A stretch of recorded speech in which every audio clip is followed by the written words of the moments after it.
kita nggak mungkin balik ke masa dulu, tetapi simbolisasi pembangunan zaman dulu yang melahirkan artefak itu harus dihadirkan dalam masa kini. Kita tidak mesti memiliki ketakutan bahwa ketika membangun simbol-simbol peradaban yang itu bercerita masa lalu bahwa kita akan kehilangan masa depan.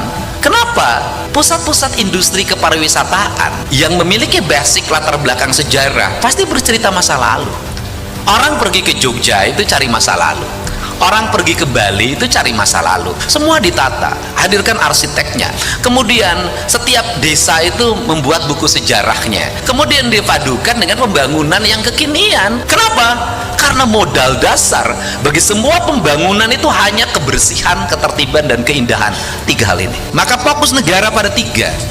Fokus negara adalah pada satu, infrastruktur. Kenapa?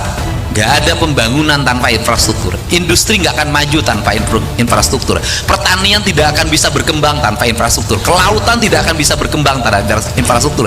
Maka fokus Provinsi Jawa Barat pada dua hal. Satu, bangun jalan. Dua, bangun tata kelola air. Itu bisa dilihat dari lonjakan anggaran.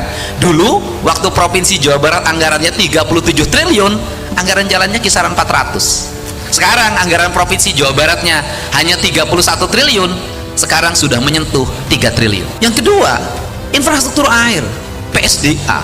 PSDA di Jawa Barat itu dulu waktu anggarannya 37 triliun nggak pernah dapat anggaran dari provinsi, cacahnya kepala dinasnya. Hari ini sudah menyentuh angka 450 miliar. Pendidikan juga sama, kita sudah pendidikan infrastrukturnya, bangunan sekolahnya sudah hampir menyentuh 1 triliun. Listriknya sudah hampir menyentuh 500 miliar. PJU itu dulu hanya 20 miliaran, hari ini hampir menyentuh 1 triliun. Dan tahun depan Provinsi Jawa Barat mengalami penurunan anggaran 2 triliun 458 miliar. Dan saya bersumpah anggaran jalan Muset Aikan menjadi 3,5 triliun. Semua anggaran pembangunan harus tingkat. Siapa yang harus prihatin? Kami birokrat yang akan prihatin.